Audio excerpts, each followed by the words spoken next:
Hello and welcome to the Soul Shaking Love podcast. I am your host, Valerie Green from CoachValerieGreen.com. And this podcast is dedicated to bringing you the world's expert teachers to help you to feel a mind, body, and spirit connection, both with yourself and your true love, which is how I define soul shaking love.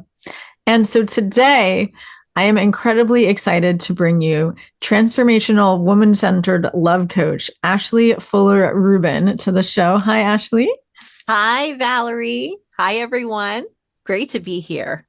Yes, and her energy is just always so radiant. We've been interviewed on summits before together, and I knew I had to bring her on because she has such a wealth of information to share. This topic is going to be soulful synergy, the spiritual path to a power couple partnership, which is going to have information for singles, how to really hone in your intuition, your feminine energy, and really and your vision to attract and draw in the right partner for you. And also for couples, how to really create that power couple partnership. So I'm just really excited. I know Ashley is a wealth of information as well as walks her own talk on this topic. So I'm going to pick her brain on how she does it. So I will tell you a little bit about her and then we will dive in. So Ashley has a lot of experience. So she is a woman-centered transformational coach. She's also a licensed spiritual counselor and a path of self-love guide, which is a very important part of the journey, which she'll talk about, devoted to helping women create the love that they deeply desire by first embracing the love within, which is amazing because that's, what soul shaking love is. And known as the coach to queens, Ashley has spent over a decade empowering heart-centered, high-achieving women from around the world to break free from limiting patterns, embrace their feminine essence, and step into their sovereign queen self to attract the love of their dreams. So I just love that whole description. And that's exactly why I can't wait to pick your brain, first of all, on how it is that you and your partner came together to create this soul partnership. I'm sure everyone's just dying to know how you did it. Oh, great. Thank you. And thank you for that question. Yes, so our story is an interesting one, or my story, my part in this is interesting for me anyway. I was pretty much a serial monogamist before meeting my now husband, and a bunch of failed attempts at love, and including a marriage. I had two children from that marriage, and that marriage obviously did not work out. We were together for about 9 years, and that ended in divorce. And what happened was after that, I decided I was definitely not ever going to try and find love or be in love again.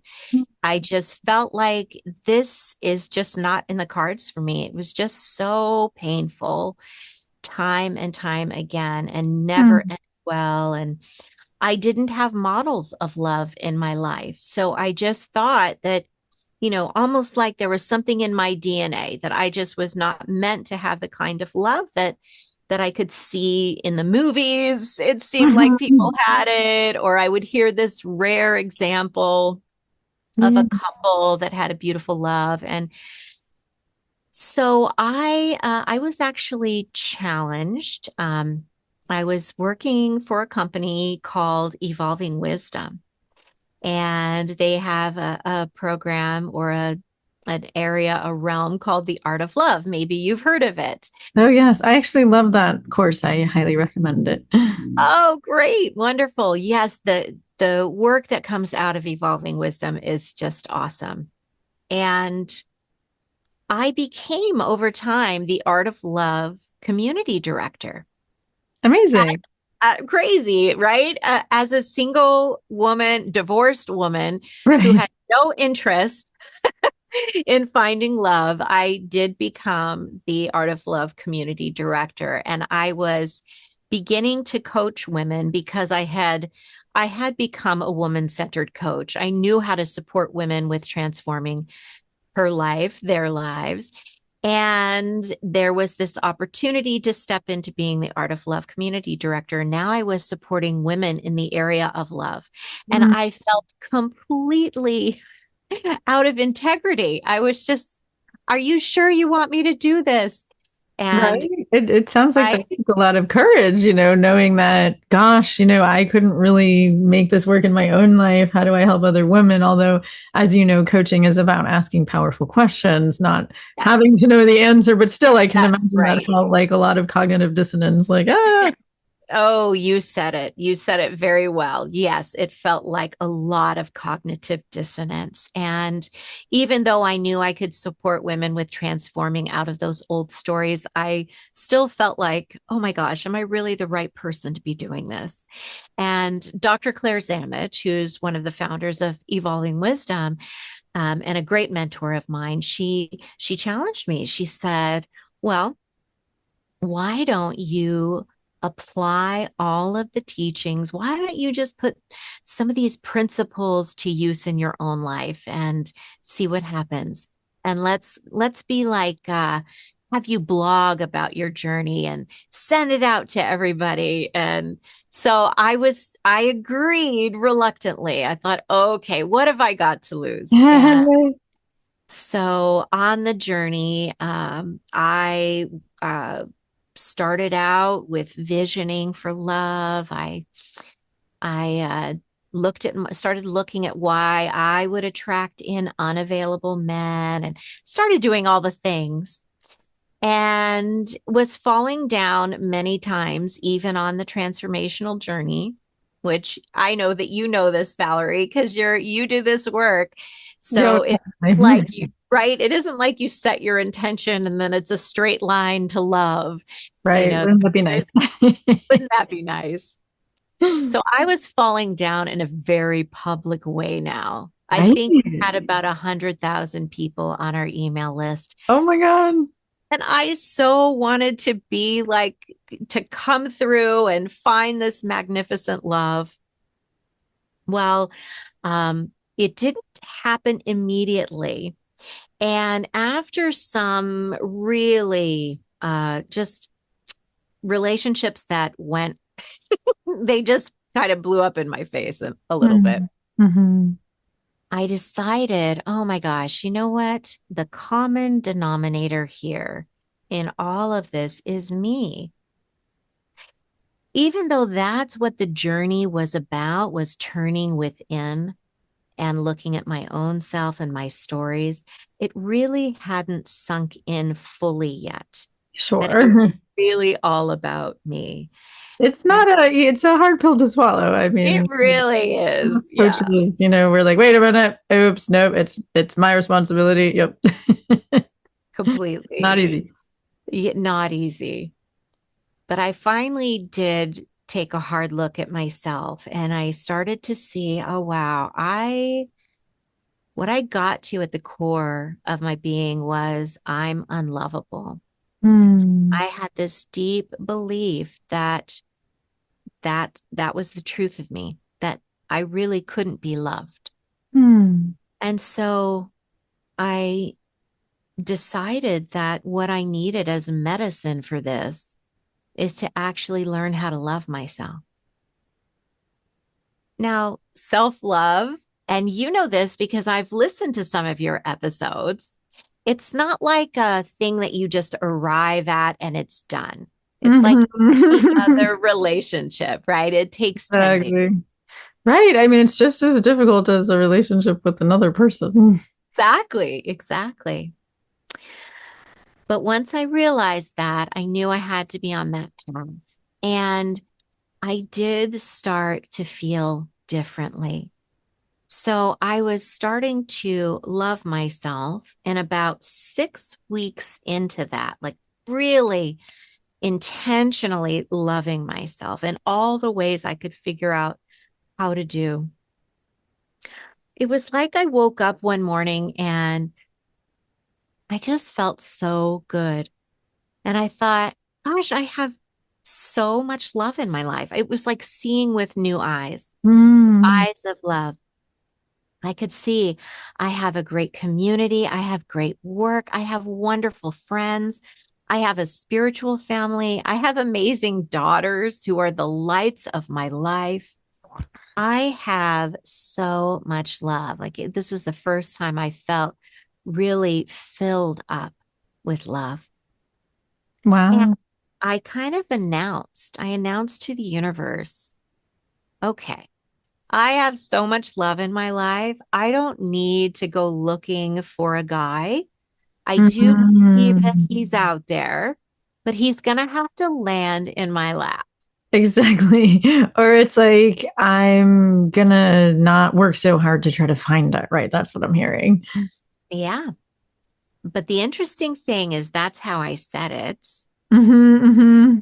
And about a month later, actually, it was 5 weeks later, I was sitting on my sofa. I had my computer in my laptop in my lab, and I was working. It's an evening, and I had Facebook open, and I heard that messenger notification, a little ding. And so I went to Messenger and I opened it and I saw I had a message from this man who I had started noticing on Facebook just a few weeks before. And I was loving his posts. And he was a spiritual guy. He was writing about his spiritual practice of the day. And I Hmm. remember liking it, liking what he was saying. And I remember thinking to myself, this guy writes like I do. And he uses lots of exclamation points like I do, a Aw. lot of exuberance and enthusiasm. And so, up until this point, when I had been doing all this self love work on myself, I noticed that men were now coming out of the woodwork. Hmm. But what was different is I was saying, no, no, no, no, no. I was so connected to my intuition Hmm. and my vision for what I wanted. I just knew immediately these guys weren't the one that I was yearning for. And when I saw this message in Facebook and I saw who it was from, a voice within me, which I know was my intuition, said, you have to respond to this one. Hmm. I opened it up, and what it said was, you're way prettier than the beach. And he was responding to a picture that I had posted earlier that day that my daughter had taken of me at the beach. We had spent the day there. And I was commenting on how beautiful it was. And Aw. so, yeah, it was a very sweet message. It could also be, oh, look at this kind of, little pickup line.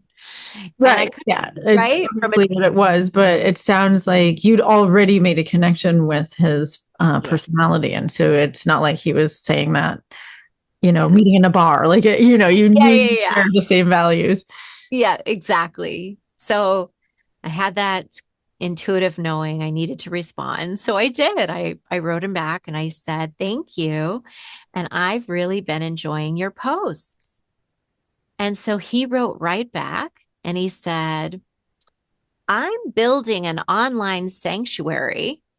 Would you like to come in and have a video call with me? And I thought, now that is the best line ever. Right. Well, and it did land in your lap, like you said. It landed in my lap. That's funny. Yeah, that's so true. Yeah, so we got on a video call together and there was something that felt so familiar about him and we talked for 2 hours, but it flew by. Hmm. And that was the beginning of our relationship. That was back in January of 2014. So we've been Wow. together ever since. We just celebrated 9 years of marriage in the fall. And Aw. so, yeah, life is good. Yeah, yeah, and I could just tell. I mean, for those who are watching the video, you're you're just glowing as you talk about your Oh, relationship. And so, I remember something about John Gottman's research where he has couples tell stories about how they met, and that if they're in a good relationship, then the story makes them feel like they're glowing, to paraphrase. And if they're in a bad relationship, our minds actually rewrite history to focus on what didn't go well, even if it was a really beautiful story. So I can tell that you have a really thriving soul relationship now. yes. Thank you. Thank you for that. Yeah, it's pretty good and just keeps getting better.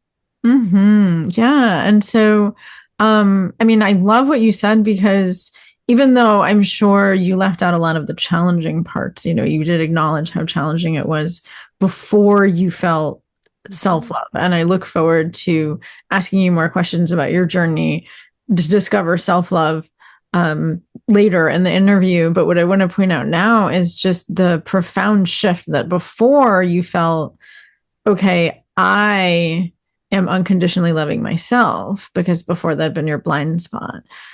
Afterwards, you felt like you could tell intuitively you weren't trying to attract the guy. You Right. knew that just by being yourself and being centered in yourself, like really characterized by the he's going to fall in my lap. Yep. know, that like you didn't have to try so hard to attract him. And I think that that's what feminine energy is about, is really just like doing what's authentic and being who we are. And that doesn't mean we don't have to interact with the world. Yes. Obviously we do. The guy's not going to just knock on your door randomly. I mean, I did coach one woman once where that happened. I have heard of that happening before, but yeah. But it's very, very rare. So it's like, Yep. but you were already putting yourself out there, just networking online, and even on Facebook, which is networking Yes. and being yourself. And so that's how it came to you. That's how, it literally landed in your lap. So that's such an inspiring story. Thank you. Thank you. Yeah, I think living out loud, being your authentic self is that's everything. It's huge. I mean, that's the way that Cliff, my husband, was able to find me.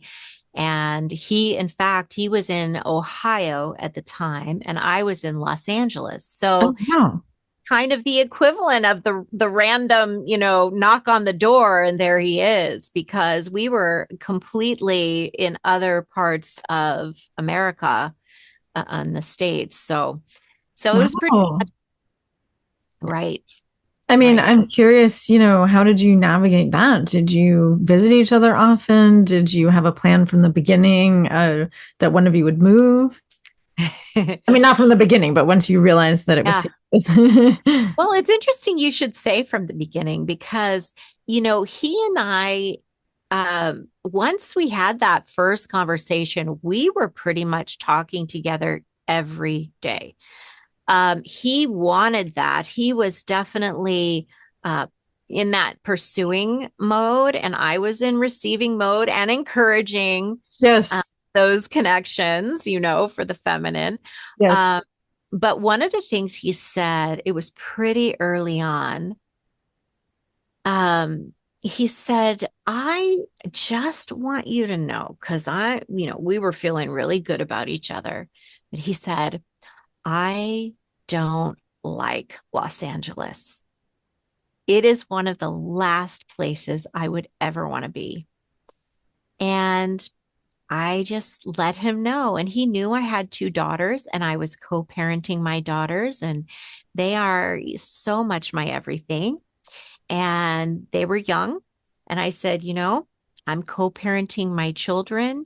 I am in Los Angeles. When they turn 18 and whatever they decide to do next from there is whatever they decide. But for now, I am not leaving Los Angeles. And so we had this moment where we had to decide, well, are we going to continue?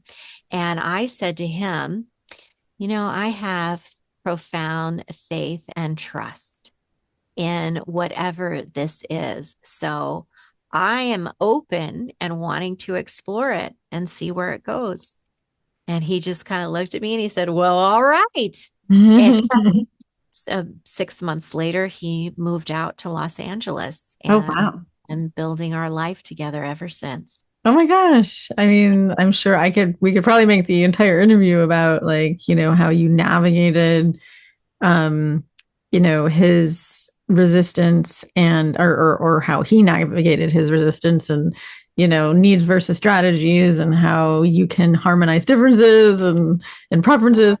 But, I think that um what is most important about the story is because so many of my clients who meet online, not that you met on an online dating site, but you did meet online, and it was long distance, they don't know how to tell if they can trust someone. And so you had such a soul aligned relationship from the beginning. And so what did you talk about? How did you earn trust with each other? Meaning that you really could tell that he shared your values and your vision in those conversations. That was part of my preparing for love work. So I dove deeply within myself. I knew how I wanted to feel in the relationship. So when I'm talking about vision, I am not talking about the form. I let Mm-hmm. form go. And I just said, what do I want to experience? And did that deep visioning process where it was all about how I wanted to feel in that relationship. I knew that I wanted a spiritual man. That was very clear to me. I wanted someone who was committed to his own spiritual growth and path. So, what happened for me was because of that deep inner work that I had done and my connection to my values. I knew that the more values that we had that were aligned, the easier things would go. So I was aware of my own values. I was clear. I was clear on like, what do I absolutely need to have in the relationship? And what are my deal breakers? Like, this is a no go. So I had done a lot of preparation for myself. This was a deep, soulful inner journey up Yeah. to this point, as well as I think I mentioned how my intuition, of course, all of us have intuition. We're always being guided. And I had been practicing for years at this point on tuning into my intuition and letting it guide my life. So Mm-hmm. I profoundly trusted my inner guidance. And I just knew that I would know. And I also had grown in that in my spiritual path and then in the self-love journey, how to trust myself. So I really had come home to myself. So when I met Cliff and was talking to him, I was very much staying connected to myself. In being present with him and connected with him, I was still here as well. Mm-hmm. And so I was tuning in. So when there were these moments of an opportunity to go and visit one another, I was always tuning in. Is this mine to do? Asking that question. And I knew from the very first meeting that familiarity that I felt with him, I was tuning into it. And what I said to myself, what I could hear myself feeling was, I think this might be my guy. Mm. I think this might be my guy. But I didn't want to just rush in.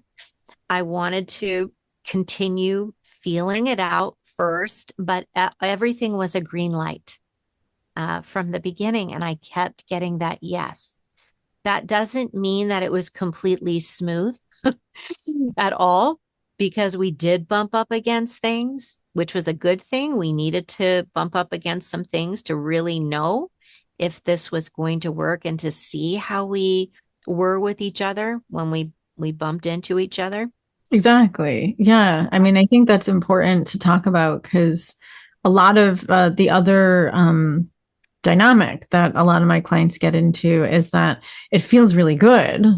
And then they don't know how to tell if any deal breakers are present, especially if you're talking to somebody over video, because you don't have a chance to see if his actions line up with his words. And Yes. so, do you have an example of something that you butted heads on? And then how did you work through that online, like over video where you weren't living together or living in the same place yet? And how did that really help you to confirm, yes, this is still a green light because of the way that we work through things? Yes. Oh gosh, yes. Well, we made a point. We made 4 trips in the 6 month period before we decided, yes, we're gonna make a go of this and have him move out. I went there a couple of times, and he came out to me a couple of times. And one of the most difficult things, oh, this was really hard. And I almost wasn't able to presence it with him because I felt so badly about it.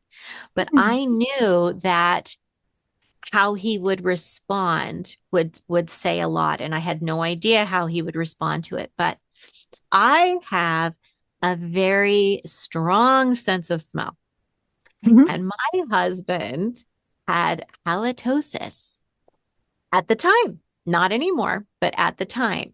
He had foregone all his, yearly 6 monthly dentist checkups and Wow. cleanings to save money. Oh my Now, God. for me, I'm like total opposite. Like I'm on it with those appointments, right? And Yeah. keeping on top of that. Well, he did not. He is a very unique guy. He has his own way of approaching life, and he didn't realize that it really was impacting breath. And Yeah. so, And right. right? Like, how do you talk about that? Oh my gosh. And so that was a problem for me. And I knew that I could either kind of sheepishly just somehow get out of the relationship by saying, "Oh, we're not a match. I don't think this is going to work for me." But I knew that the best thing for me to do was bring forward the truth and Hmm. lay it out for him and see. And I did. And it was very hard. And I brought it forward in the most loving, gentle way I could. And of course, it was hard for him to hear. Yeah. I think he was embarrassed because he didn't realize. But what he did next was so, uh, it's such a, it seems like such a small thing, but I really think, when you love someone, or when you really are wanting to be with someone, you organize around each other and you organize around each other's happiness. Hmm. And this was a time for me to see, what he would do with this. Right. That guy, um, he got an appointment to the dentist. He went out and, we should have purchased stock in like Listerine or whatever it was. He went out and bought all the stuff to keep his mouth clean, and he was checking with me. He'd be like, Aw. "How's my breath? Is it okay?" And then if it wasn't, I could actually say, and he would go take care of it until, Aw. he doesn't have that going on at all anymore. But at the time, it seems like a simple thing, but it wasn't a simple thing at the time. And it showed me so much how committed he was to being with me and to pleasing me, and to, he wanted me to be happy. And I just was blown away by what he did from that point. And I learned a lot in that saying the truth, no matter how difficult it's going to be and how messy it might come out, it's just so important to see what's possible there.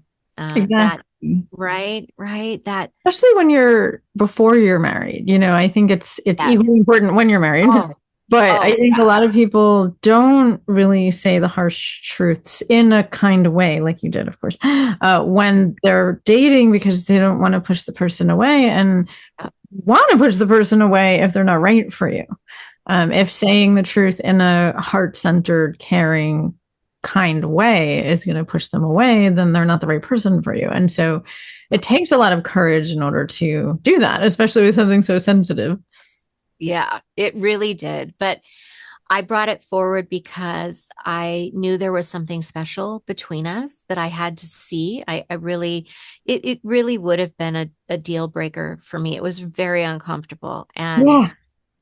and I had to bring it forward if I was going to move forward in the relationship. Right. I mean, it's like you gotta kiss them. You have to want to kiss them if you're gonna be with them. It's Yes, there are these things like kissing. Yes, that yeah, matter. it does. Obviously. So, and it takes a lot of self love in order to have that courage. And so, I do want to ask, to kind of rewind a little and talk about because the way you described the shift from recognizing that you had that belief that you were unlovable to reprogramming that belief and feeling self-love and feeling like you knew that you deserved it. Um, what was the main element of that transformation? Did you do inner child work? Did you do, work? I mean, I know that Claire's Emmett's techniques involve inner child work and cognitive work, but what was it for you that allowed you to make that shift? Yeah, that was definitely part of it. That younger self, that I had a little 5-year-old part of me that I connected with, and she was carrying that I'm unlovable story. Yeah. So I definitely started working with her to support her to wake up from basically that trance. And then I was on a path of growth for myself of, well, if I'm going to show up really loving and valuing myself, which was completely different from how I was showing up before, which was like over giving. Like if I just focused all my attention on this person and gave my all, then maybe I'll be worthy of love. And Mm-hmm. so I knew I had to show up differently.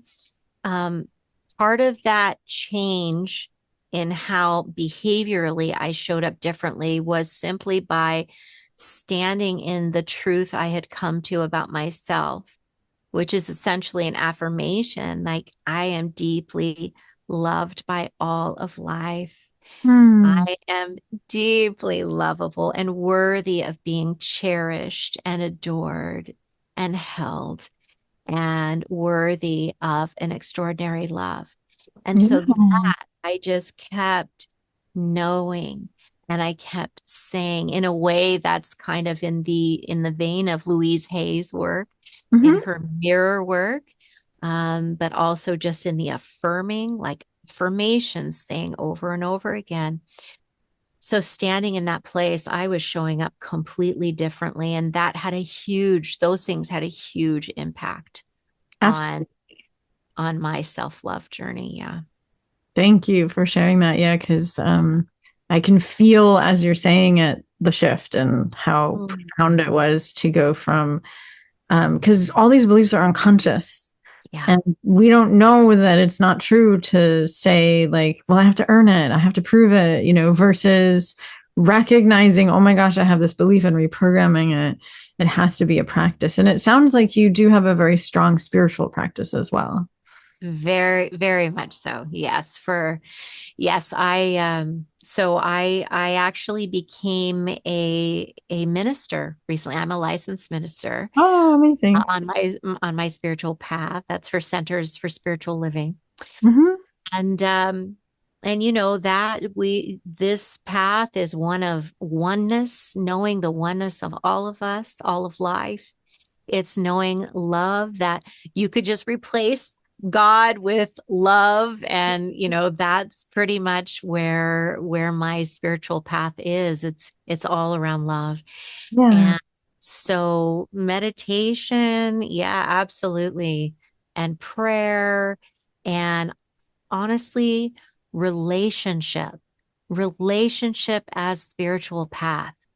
That has been huge for me. Like Mhm. seeing the potential for spiritual or consciousness expansion and deepening through relationship has been huge for me.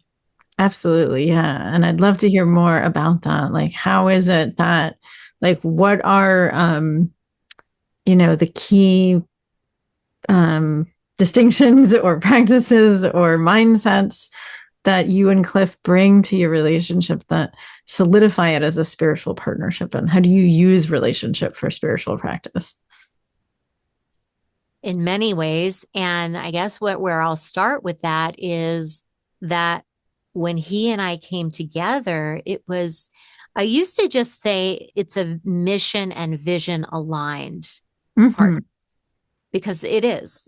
We came together and both of us deeply spiritual. One of the things he shared with me is that he was about to graduate from ministerial school. He was on the path to becoming a minister in the same Centers for Spiritual Living. So Amazing. we're very aligned and both of us yearning to give all the gifts we came here to give in this lifetime and to support. We had a love for humanity and supporting the levels of love on the planet and consciousness expansion and awakening. And so we didn't know what that would look like, but we knew together that that was where we were headed. So we had a vision for our relationship and for our marriage. And so that vision has been guiding us, just like our own personal visions have Mm-hmm. guided us to each other. We have a vision that we're aligned with for our partnership.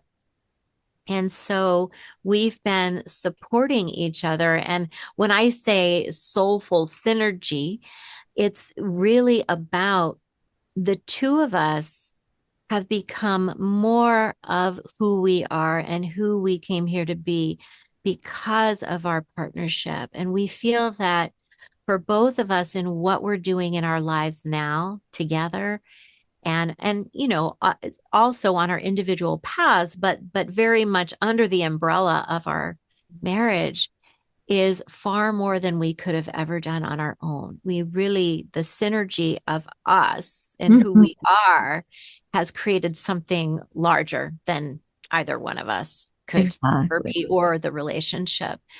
So that's part of it is having a vision where that's what we're guided by. That's our North Star. Absolutely.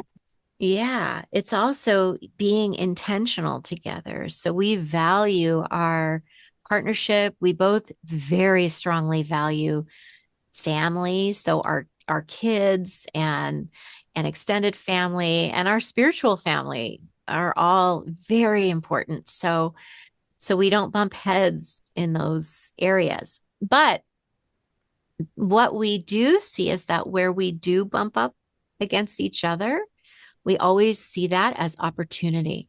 So Mm-hmm. here's our opportunity to grow. Here's our opportunity to deepen in our love for each other, to become more intimate with each other, intimate with ourselves, more intimate with life itself.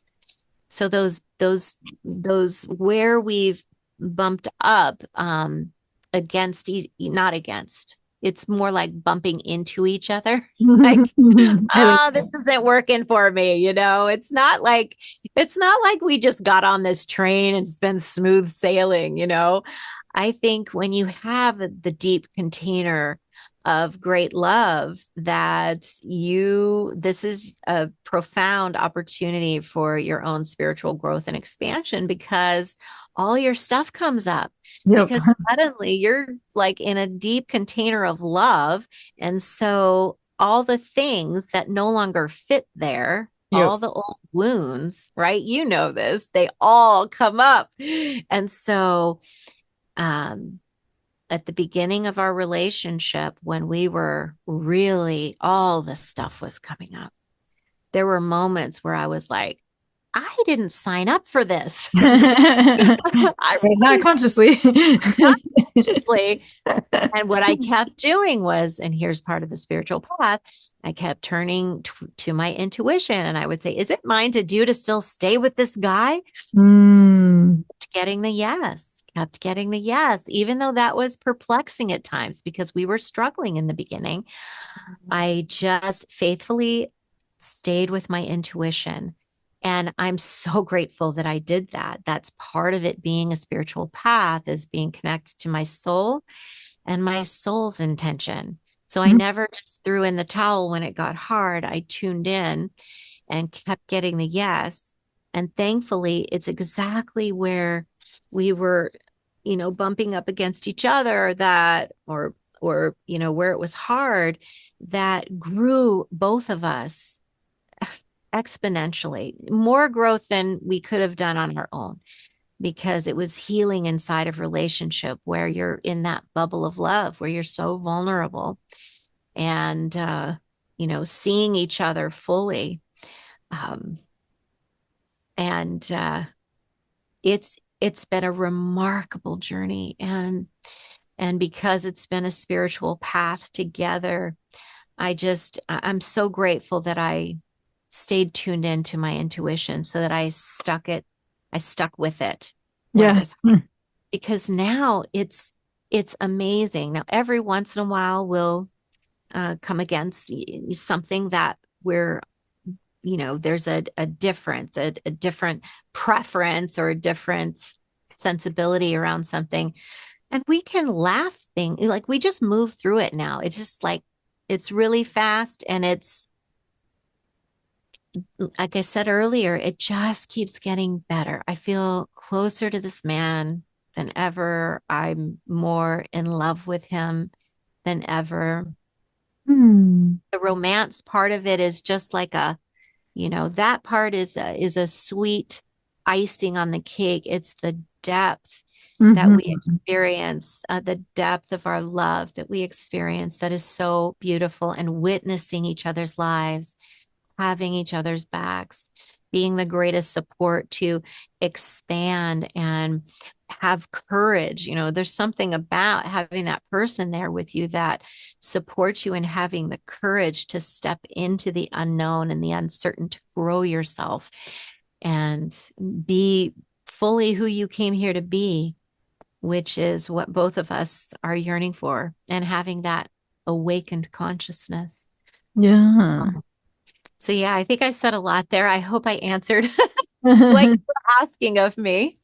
Yeah, I mean, and I love how you talk about bumping into each other because that's kind of how it feels like, when we're in conflict. And I know you shared an example in the beginning of how you had the courage to share your truth, and then he agreed with you and changed.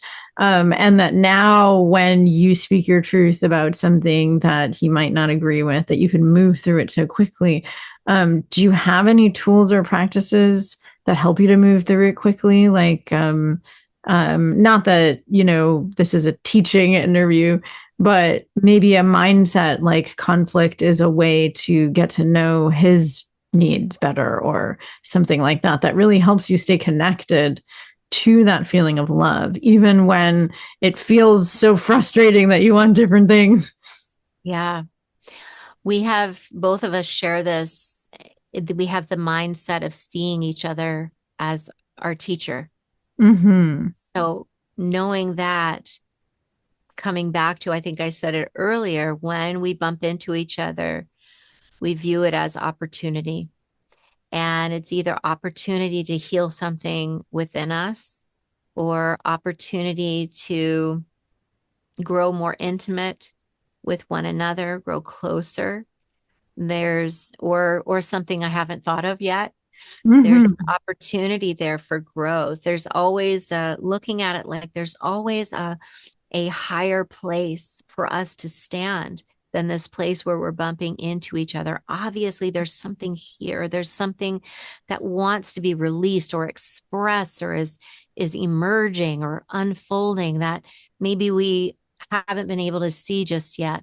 but that openness and courage to actually be vulnerable enough to look at it, taking responsibility for ourselves, um, to be able to do the deep dive and with humility um, and that vulnerability, that what's on the other side of it is something greater for both of us. So Mm, I think we really stand in that together, and it's not hard to stand there now because we've been doing that for years. right. You've built the trust. Yeah, we have. And we know that we're both in it like that. It isn't like one of us is doing that work and the other one is just coasting.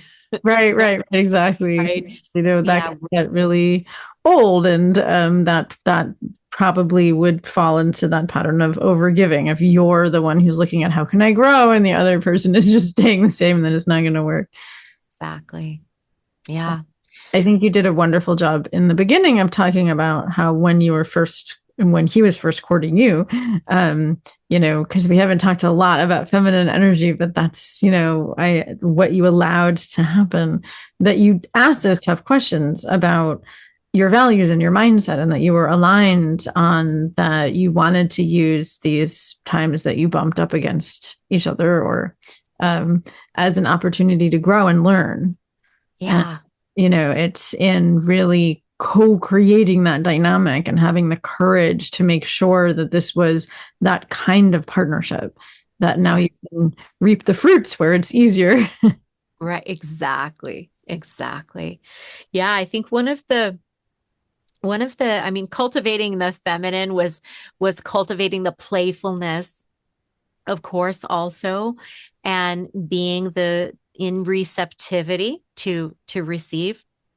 That was just so huge for me. And I remember early on, Cliff was thanking me profusely for receiving the gifts that he was bringing to me. Mm-hmm. Yeah, it meant so much to him that I received, that I was fully open to receive him and what he was bringing. For him, that's, I think, this too, right? That masculine part, he was, feeling puffed up, like he could really, um, he could make me happy. I mean, not really make me, but he could, with who he is and what he brought for me, I was very grateful and happy with, and it meant the world to him. I wasn't saying, "Oh, thank you. Now I need to give to you," and "Oh, Right. let me give even more." It was never like that or brushing it aside. I just really, and I know it's true. It takes a lot of, again, vulnerability to receive. It's like the admission that someone can give to you. Like, I'm not just this total independent person who has it all and there's nothing you could give to me that I could ever need. It was really releasing. And I have been in that place a little bit before too, but it was releasing all of that to Yeah. really open myself. And so that feminine helped profoundly. He says, when you ask him, he says that he was most drawn to my feminine power.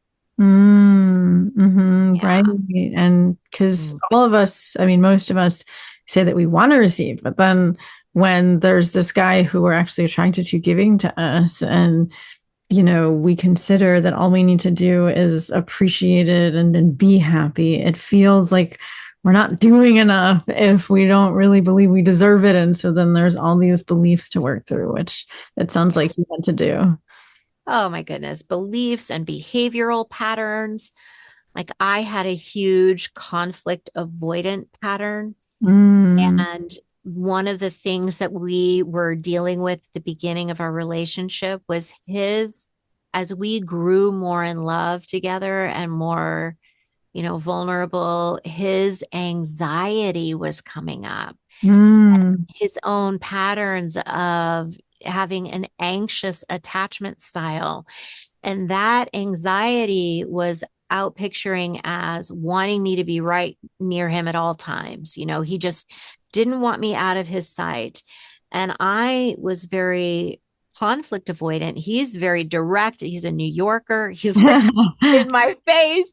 And I'm like, so what Right. I noticed was like he was getting more anxious and I was bolting in those Right. moments. I was like, I'm out of here. I'm not dealing with this. And so of Yeah, course this guy's too needy.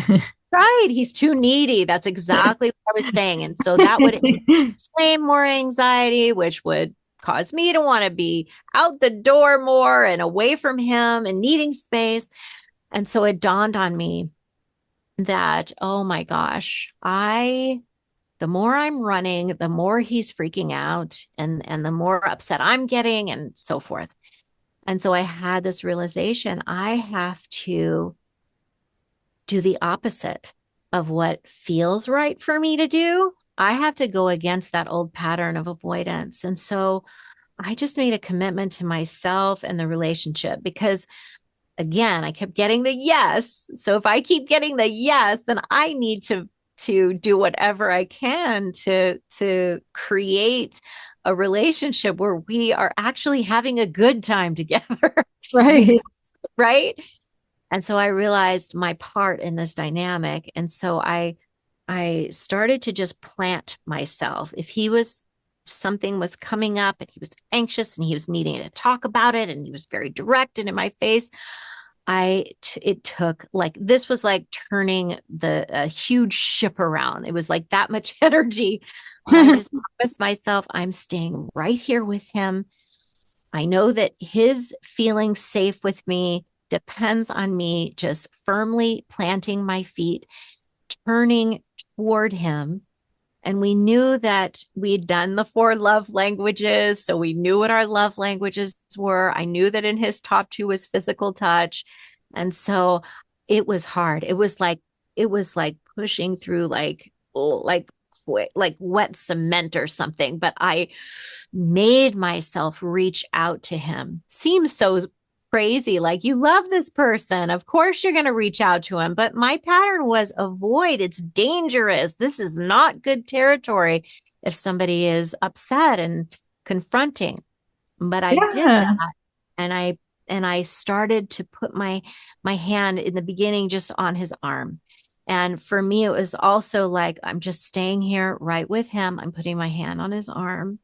And that was the beginning of completely turning around this dynamic of anxiousness and avoidance between us. And eventually it softened the whole thing to where we now have a phenomenally secure attachment. I'm so grateful for it. But that was early on something that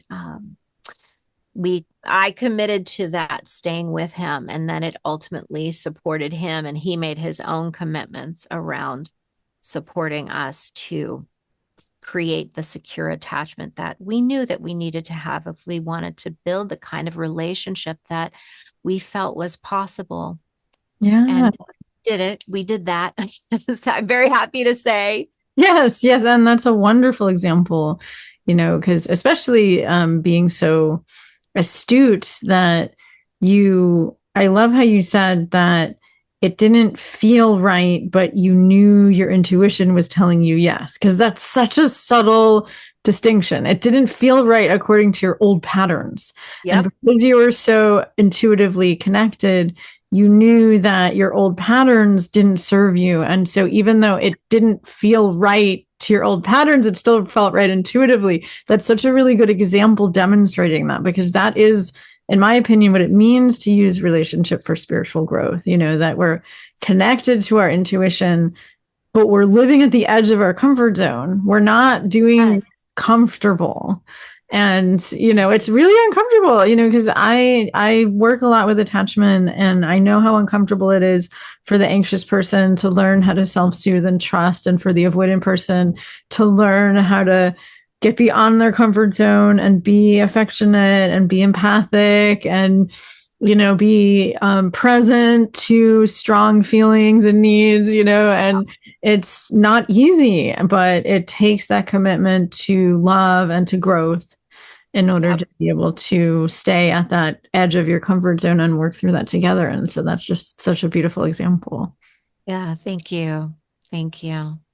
Yeah. And so I know, I mean, gosh, you work with both singles and couples to really create this soulful synergy and the relationship. And if you could just leave our listeners with one thing, if they want to create this kind of relationship in their lives, what, inspiring message do you want to leave us with? Believe that you can. Know that you can. You have the power within you to do this. And it starts with that inner work. It starts right there. And Mm-hmm. so that's what I would leave you all with so much love and just knowing that it is so worth it to be on that path and know that you can. Oh my gosh, if I can do it, anybody can because I was a hot mess Oh my God. when Yeah. I started on my journey. So, yeah, that's what I would love to leave your listeners with. Yeah. Wonderful. Yeah. And I mean, you look like the picture of joy and, Mm. blissful love. And so it's hard to believe Oh, that you used to define yourself as a hot mess, but yeah. we've all been there, and I myself included, and spiritual partnership can sometimes leave everybody feeling messy sometimes, but Oh, you yeah. bring back to the love that's really there underneath and going deep, like you said. And as we all know, it is challenging to do that ourselves. And so I know that's why you support women in this journey for themselves, and that you're offering a free gift to our watchers and listeners. So do you want to tell them about that? I would love to. Thank you. Yes, my free gift to you is actually a call.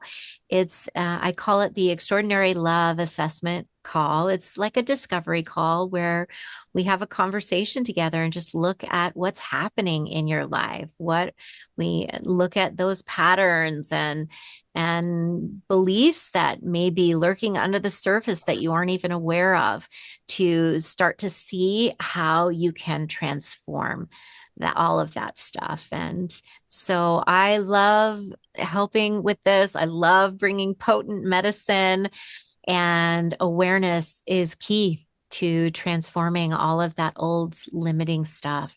So that is my gift. So yeah, Yeah, I and look that's forward wonderful. to And anyone who I takes believe, me up. yeah, and it's a 45-minute call. So that is actually a lot of time to give to yourself, to have these blind spots pointed out and to be inspired about what is possible in your vision. And, that I agree, it's as I share on many of the interviews of me, how difficult my journey was to find love, but it is so possible and it is so worth it. And so I encourage everybody else to reach out to Ashley if you feel inspired by what she said, because, we all deserve that soul shaking love. And, so it is, and so it shall be. And so until next time. Oh, thank you, Valerie. Thank you, everyone. Yes. Thank you.